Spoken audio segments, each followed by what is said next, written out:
I woke up to the sound of my neighbor screaming. Not just any neighbor. Karen, the self-proclaimed queen of our neighborhood HOA. She stood at the edge of my property, her face redder than a fire hydrant, shrieking like a banshee. But that wasn't even the best part. Her brand-new luxury SUV? Completely trapped, perched in the middle of a massive trench I had legally dug around my driveway. A trench with a fully functional medieval-style drawbridge that I could raise and lower at will. Rewind 2 weeks earlier, and none of this would have made sense. Back then, I was just a regular homeowner, a guy who wanted to live in peace, maybe grill some steaks on the weekend. But peace was impossible when you had an HOA president who treated the neighborhood like her personal kingdom. Karen was the type who measured your grass with a ruler, fined you for the wrong shade of beige on your shutters, and sent threatening letters if your car had so much as a speck of dirt on it. I had dealt with her nonsense before, but I never imagined it would escalate to outright war. The trouble started when I walked outside one morning, coffee in hand, and found Karen's oversized SUV parked directly across my driveway. At first, I thought it was a mistake. Maybe she had just pulled in for a second. But as I approached, I saw her standing on the sidewalk, arms crossed, wearing that smug expression she reserved for moments when she was about to make someone's life miserable. "Morning, Karen," I said, trying to be civil. "Your car's blocking my driveway." She smiled like a cat watching a trapped mouse. "Oh, I know," she said sweetly. "It's HOA business. We've had some complaints about your driveway." I blinked. "Complaints? From who?" "That's confidential," she said, waving her hand dismissively. "But we've decided your driveway doesn't comply with HOA standards." I looked at my driveway. It was a perfectly normal concrete slab.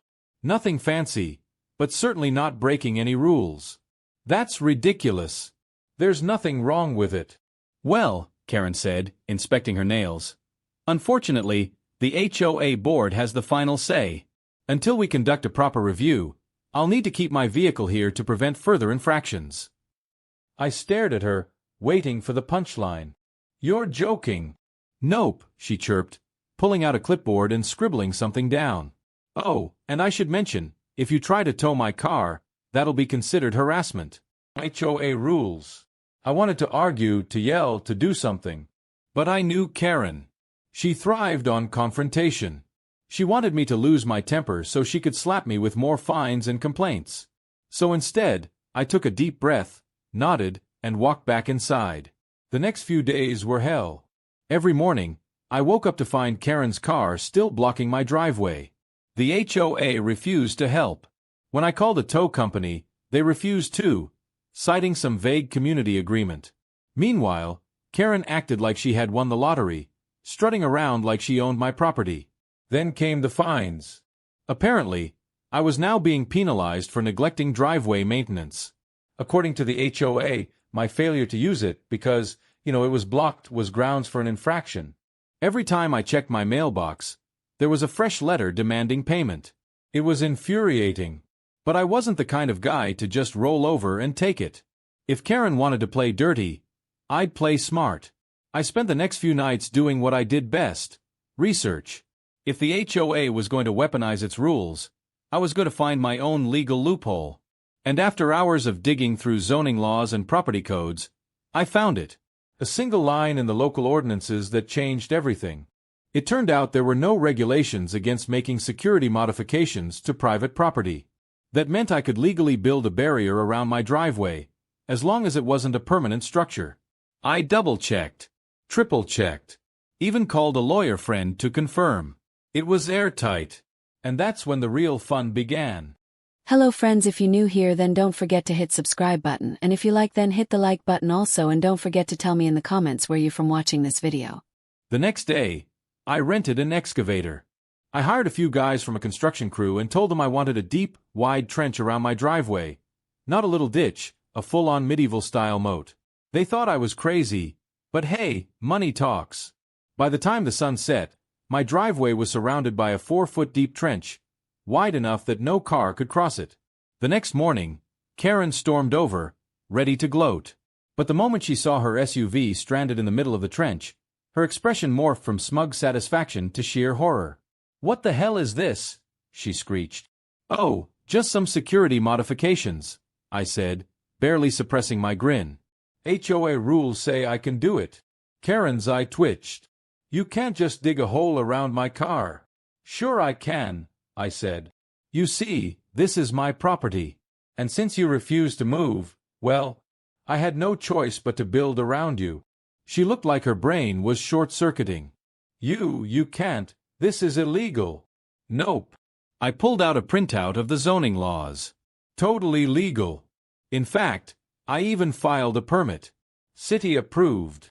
Karen's jaw clenched so tight I thought her teeth might crack. You're going to regret this, she spat. The HOA will not allow this. I shrugged. Guess we'll see. I walked back inside, leaving her standing there, fuming. The best part? I wasn't done yet. The trench was just the beginning. If Karen thought this was over, she was in for the shock of her life, because I had just started designing the drawbridge. The next morning, I woke up to the sound of furious banging on my front door. I already knew who it was before I even checked the peephole. Karen was standing there, looking like she'd spent the night plotting my destruction. Her face was red, her fists clenched, and the moment I opened the door, she jabbed a perfectly manicured finger at my chest. You need to fill that hole in right now, she seethed. I took a slow sip of my coffee, enjoying the way her eye twitched at my lack of urgency. Oh, you mean the trench? Sorry. Can't do that. It's a legal security measure. Karen let out a sound somewhere between a growl and a screech. You have exactly 24 hours to fix this or I will make sure the HOA fines you into oblivion. I pretended to think about it. You know, that's interesting, because I was about to make some more improvements. She narrowed her eyes. What kind of improvements? I grinned. A drawbridge. Her mouth opened, then closed, then opened again like a fish gasping for air. She looked at me like I had completely lost my mind. You can't just put a drawbridge in a suburban neighborhood. Sure I can. I already checked the regulations. As long as it's a temporary structure and not a permanent gate, I can build it. And since you're so concerned about my driveway, this will help keep it protected. Karen looked like she wanted to throw something at me. Instead, she stormed off, muttering threats about city inspectors, lawsuits, and how I was going to regret this. I had no doubt she was going to do everything in her power to shut me down. But I wasn't worried. I'd done my homework. And for once, I was actually looking forward to this battle. I spent the next few days gathering materials and hiring a few skilled contractors. The best part was that I didn't even need anything fancy, just some reinforced wood, strong metal hinges, and a pulley system to make it work. I made sure to record every step of the process, not just for proof that I was following regulations, but because I had a feeling this was going to be internet gold. As construction continued, Karen escalated. She called in city inspectors, who came by expecting to shut me down, but left shaking their heads when they saw that everything was perfectly legal. She tried to organize a petition with the other homeowners, but most of them were just as sick of her as I was. She even went as far as trying to block my contractors from entering the neighborhood. But that backfired. One of them turned out to be the brother of a city councilman. The drawbridge was fully installed. The whole neighborhood was watching. It was a thing of beauty, a sturdy wooden platform controlled by a simple pulley system that allowed me to raise and lower it whenever I pleased. I gave it a test run, pulling the rope and watching with satisfaction as the bridge lifted, leaving my driveway completely inaccessible. Karen, of course, lost her mind. This is insane. You can't have a medieval fortress in the middle of the neighborhood, she screamed. It's not a fortress. It's a security feature, I said. You know, for protecting my property. HOA rules encourage security improvements. She let out a strangled noise and stomped away. I thought that was the end of it. I was wrong. Later that night, I was woken up by the sound of rustling outside. I peeked through my blinds and saw Karen creeping around the edge of my trench with a flashlight. She was inspecting the drawbridge, probably looking for a way to sabotage it. I grabbed my phone and started recording. Looking for something, Karen? I called out. She whirled around, nearly losing her balance. I was just making sure this ridiculous thing isn't a hazard. You mean trespassing? I said. Because that's what it looks like to me. She scowled, but quickly composed herself. I'm on the HOA board. I have the right to inspect potential violations. That's funny, I said. Because last time I checked, the HOA doesn't own my property. But don't worry, I'll be sending this video to my lawyer. And maybe even posting it online. I'm sure the internet would love to see the HOA president sneaking around private property in the middle of the night. Her face drained of color, and without another word, she turned and hurried back to her house. The next morning, the neighborhood was buzzing. Word had spread about Karen's midnight snooping, and people were starting to turn against her. She tried to spin it, claiming she was just doing her job, but no one was buying it. Meanwhile, my story was gaining traction online. The video of the trench in Drawbridge had gone viral, with thousands of comments praising me for standing up to HOA tyranny. Karen must have realized she was losing ground, because she switched tactics. If she couldn't beat me with rules, she was going to make my life miserable in other ways. The fines kept coming, ridiculous ones, like unauthorized modifications to property, and creating an unsightly structure. She even convinced a few of her remaining HOA loyalists to file noise complaints, despite the fact that construction had already ended. But I was ready for her. I had been quietly gathering evidence of her abuse of power, including records of her misusing HOA funds for personal expenses. It wasn't hard to find. Turns out she wasn't nearly as careful with paperwork as she was with enforcing her petty rules. I compiled everything into a neat little folder, ready to strike when the time was right. The final showdown came during an emergency HOA meeting that Karen had called to discuss my so-called violations. The moment I walked in, I could tell she thought she had won. She sat at the head of the table with a smug smile, ready to deliver her verdict. "We've decided that your modifications are in violation of the community standards," she announced. "You'll need to remove them immediately, or you will be facing legal action."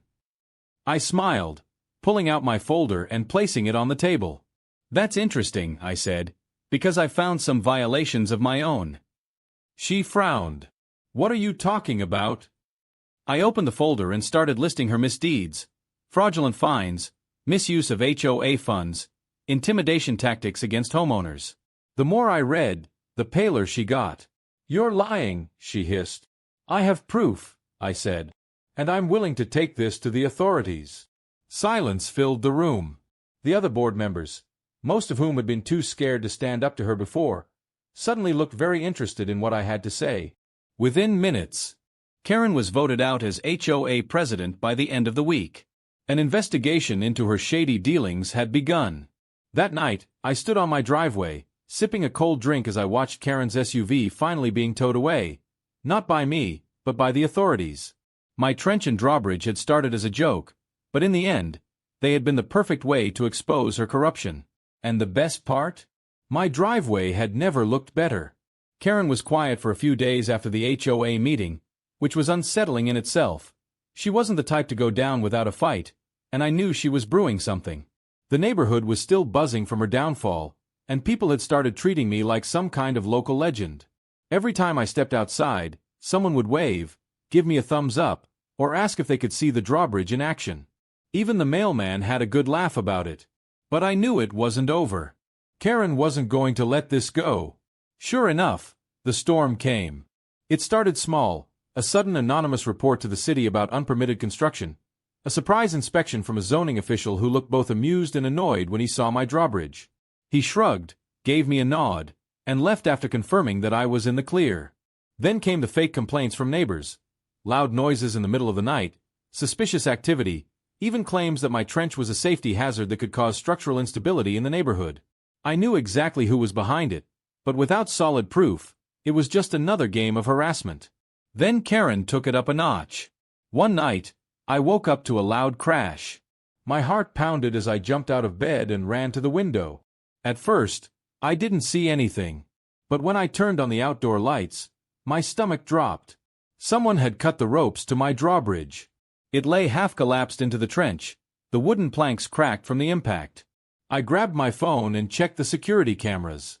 There she was, Karen, wearing all black like some kind of low-budget ninja, holding a pair of bolt cutters. She had actually climbed into my trench and cut the mechanism herself. I didn't even hesitate. I called the police. By the time they arrived, Karen had already fled back to her house, but the footage was all the evidence they needed. The officers knocked on her door, and after a tense few minutes, she was dragged outside, still screaming about how she was being harassed and targeted. She tried to spin the story, claiming she was preventing a neighborhood hazard, but the cops weren't buying it. They arrested her for trespassing and property damage. Watching her being handcuffed and stuffed into the back of a police cruiser was the most satisfying thing I had ever seen. The neighborhood exploded with gossip the next day. It turned out Karen had been pissing off people for years, but no one had dared to stand up to her until now. Some neighbors admitted they had wanted to fight back but were afraid of retaliation.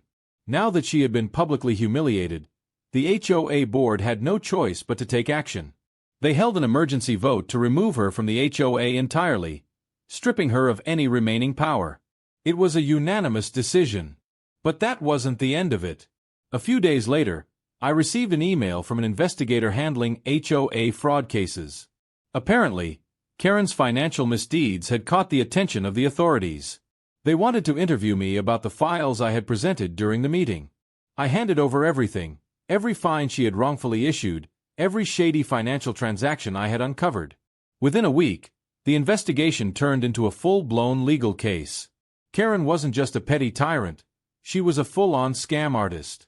She had been skimming HOA funds for years, using them to fund personal vacations, luxury purchases, and even some suspicious offshore account. When the news broke, the neighborhood lost its mind. People who had once feared her were now openly mocking her. Some even put up "free at last" banners on their houses. Her house went up for sale shortly after. It sat on the market longer than usual because, well, no one wanted to buy the former dictator's residence. Eventually, she had no choice but to sell at a loss and leave town. The day she moved out, I stood at the edge of my driveway, watching as she loaded the last of her things into a moving truck. She shot me one last glare, but there was no power behind it anymore. She had lost. I raised my coffee cup in a silent toast as the truck pulled away. With Karen gone, the HOA board crumbled. Most of the remaining members resigned, and the neighborhood voted to dissolve the HOA entirely. Turned out, people were happier without it.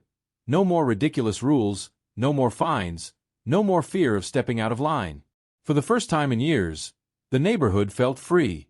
As for me, I became a local legend.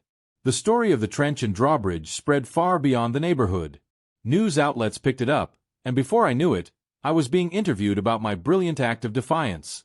My videos went viral, and people from all over the world wanted to know more. Some even sent fan mail asking for advice on dealing with their own HOA nightmares. The drawbridge, now fully repaired, became a permanent feature. Kids in the neighborhood loved it, calling my house Castle Jake. I even installed a small plaque at the edge of the trench that read, "In memory of HOA tyranny." It made for a great conversation piece. One evening, as I was grilling steaks in my backyard, one of my neighbors stopped by. He was an older guy, had lived here longer than anyone, and had seen Karen's reign from the beginning. "You know," he said, watching the sun set over the now peaceful neighborhood, "I always thought someone would take her down eventually. But I never imagined it would happen with a trench and a drawbridge." I laughed. "Sometimes you have to get creative." He grinned. "Well, whatever you did, it worked. This place is better without her." I nodded, flipping the steaks. "Yeah, it is. And for the first time since I moved in, I actually felt at home."